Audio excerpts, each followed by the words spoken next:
Hello, everybody. Welcome back. We are in the middle of our prints unit. If you haven't noticed, I went to school and grabbed Mr. Bonesy here and some of my Star Wars guys and some fingerprint stuff. So this is going to be a video that will just wrap up all of the information you'll need on prints. I will share this document with you so that you can do the objectives that I'll also share with you. Then I'm going to do two more videos. One, I will show you how to do fingerprints or how fingerprints are done correctly, just so that you can watch that experience. As well, I will show another video on how to dust for prints and how to lift latent fingerprints. As you know, hopefully latent fingerprints are the ones that are hidden, formed from the oils of your fingers, but we'll go back over that. So, as you know, prints aren't the only thing that we're going to cover in this. We're also going to talk about tire tracks and shoe prints, which will be the focus of this lecture after we go through the other sets of fingerprint information. Fingerprints, right? They're not just used for identification. I was explaining this to my wife and my kids and stuff about, imagine if you didn't have fingerprints. You know, you think about now that you've been wearing gloves or rubber gloves or things like that, not everything has the same grip.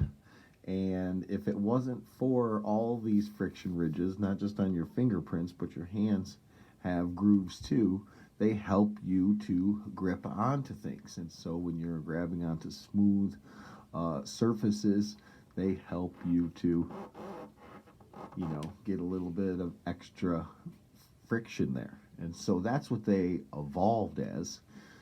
It wasn't until recently that we found that they help to identify people, because they are unique, even in identical twins. And I did find Matt and Nate Stockwin's fingerprints that I took of theirs, and I'll show you, hopefully, if I can get a good side-by-side comparison of them, where they're similar, but they're not exactly the same. Now, there are three basic types of prints that exist out there that forensic scientists are looking for.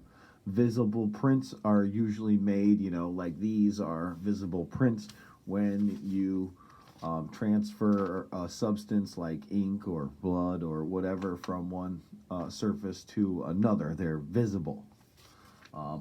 Plastic prints is when you are making an impression into a soft surface, and latent prints are the hidden ones that we dust for. And we looked at the three main classes here. The loop, where it comes from and loops around and returns to the same spot, where it usually also has what's called a delta, you know, like a triangular shape. Most people are loops. There's a lot of whirls out there where you have just what looks like a whirl, a circular spiral, and sometimes you have two deltas on either side of your whirl. The rarer one is the arch. Now, there are what are called rolling arches, kind of a small hill, or tented arches where they're much more spiked, but these are a rare fingerprint type. But what we look for, since those are only three types, we look for the minutia, the ridge characteristics that separate fingerprints from each other. And so, like I said, I'll show you how to do the dusting in video 2. There are other methods when you can take things back to fancy forensic laboratories where you can fume with different chemicals like iodine, anhydrine, or superglue. UV lighting even helps, right? Because our bodily fluids give off UV rays. And then we take a picture and put them into APHIS. I'm sure you've heard that one before on those CSI shows, you know, oh, run it through APHIS. That's what that's for. So, Here is another type of print that is used as evidence. We have footprints, footwear evidence, right? Where they can either be picking up and transferring, kind of like visible prints where you're, getting in trouble nowadays. My kids are for clomping mud through the house, right? They're leaving those visible prints behind from dirt and mud and stuff. But also they can leave impressions, right? They leave impressions in the soil, mud, or even snow, right? That's what we refer to as three-dimensional impressions. The other ones were two-dimensional. Here are examples of three-dimensional. Two-dimensional are the ones where we are putting a print, a visible print, onto another surface. And as you can see here, this is a footprint that is used as evidence.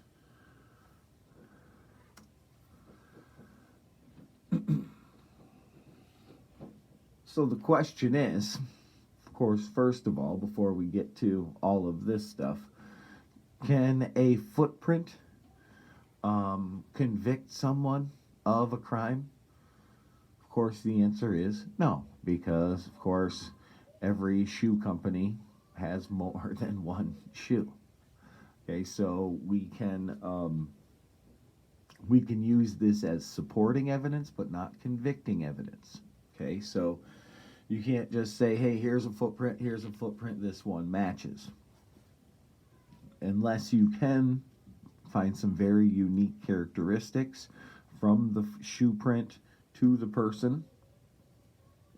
If they wear special orthopedic shoes that have been made for them in some small cases, yes, we can go from group to individual evidence, but for the most part, we cannot use just a footprint as a piece of evidence. But it can give us lots and lots of information that can help in the recreation of the scene and provide lots of supporting evidence, right? Where we can identify the type of footwear. Someone may be well known for wearing that. Just one more, piece of evidence to throw on the pile.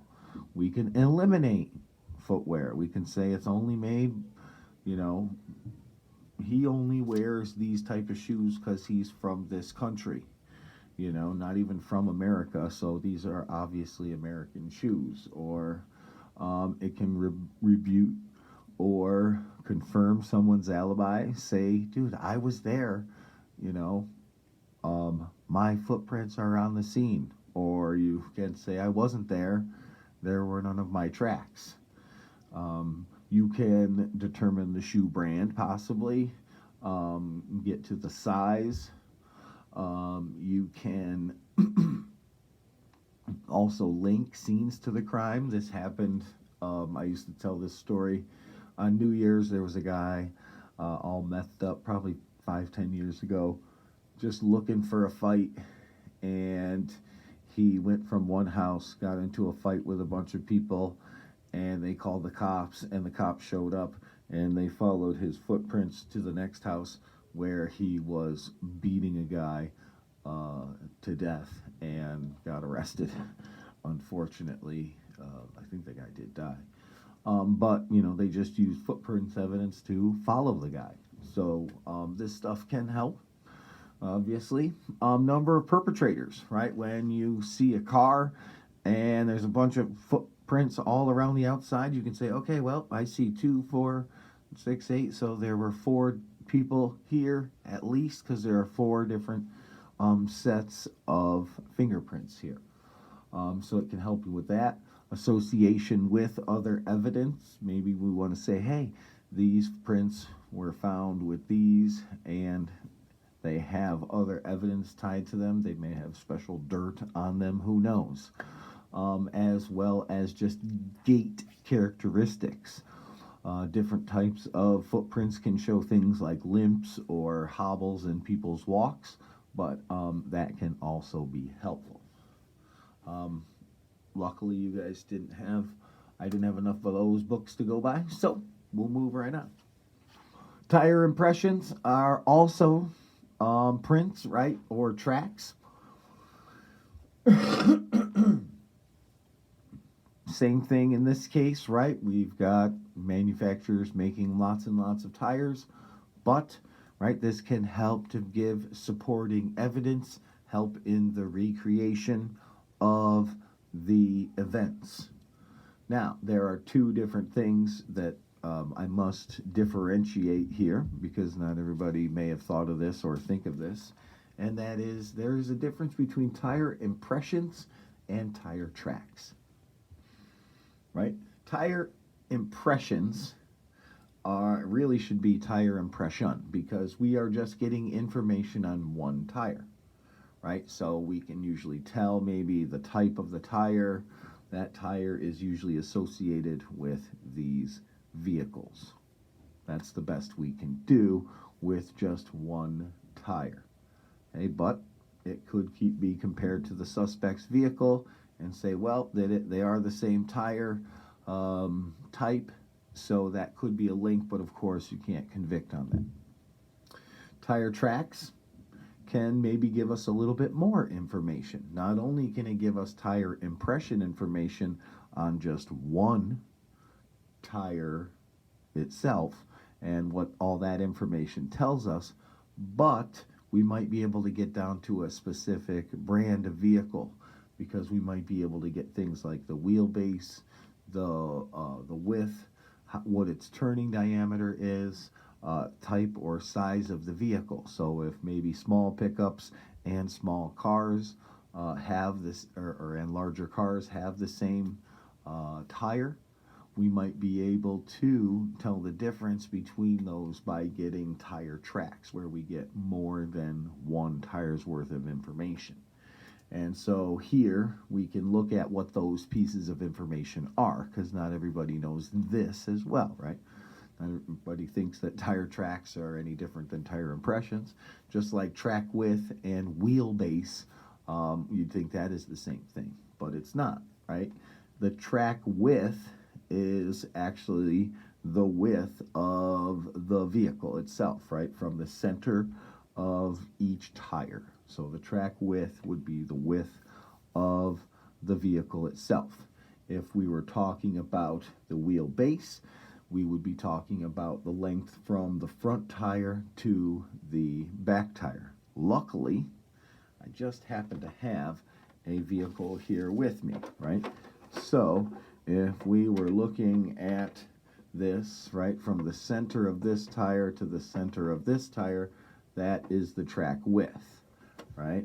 From the center of the Punisher skull to the center of the Punisher skull is the wheelbase, right? Why is that important? Well, longer vehicles have trouble, right? A longer wheelbase has trouble going over, like train track crossings or something, or humps like that, where a vehicle with a shorter wheelbase can do that, but it also does affect its turning ability. Same thing with its track width. So scientists, engineers spend a lot of time designing the ultimate, optimal, I should say, design for such a vehicle. And yes, this Punisher guy is actually wearing glasses and a beard and is meant to look just like me. Just like that one right over there. I know. I'm sure you've noticed, and all of my cool action figures. Okay, the other piece of information that you can get also is the turning diameter. The turning diameter is when you just crank the wheel all the way, and at a set speed, you just go around and see what that diameter of the circle would be. Usually the larger the vehicle, the wider the turning diameter would be. But of course we have to do this at a set speed because those of you, I'm sure now our drivers know that if you drive really, really slow when you crank it, you can make a nice tight turn, right? As opposed to when you're flying, you can't really make those turns as easily. So, so this is done at a set speed, and you get a circle from this, of course, and you figure out that diameter. Larger the vehicle, usually, like big trucks, larger the turning diameter. Positions in a turn.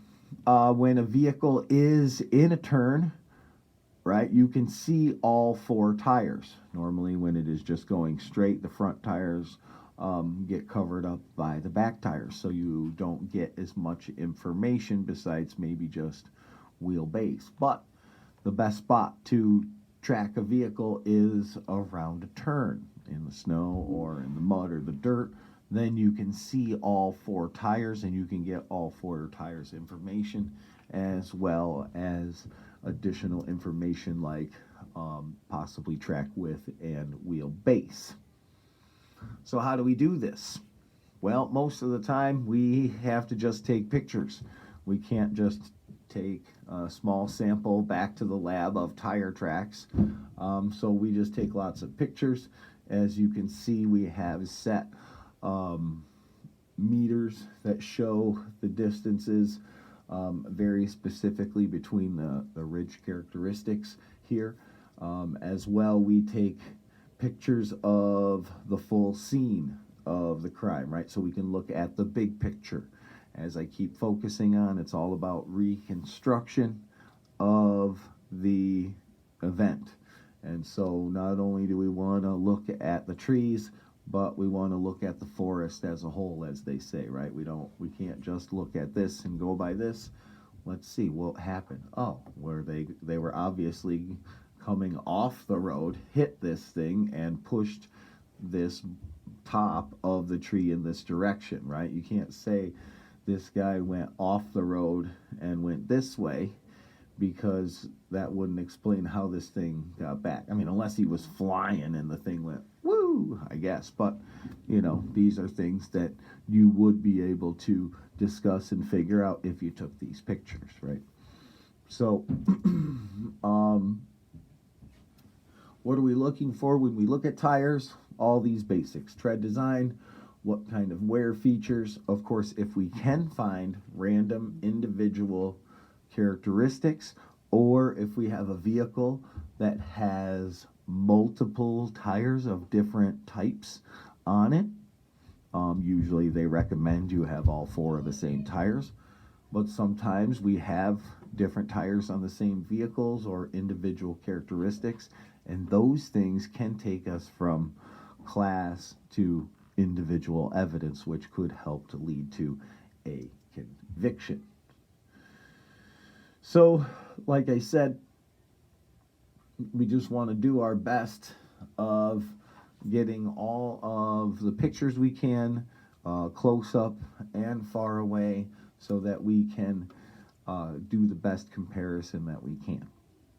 All right, so that covers the full lecture on prints. What I will share with you is this guy. Okay, in lieu of a test, right? We're not taking tests, of course.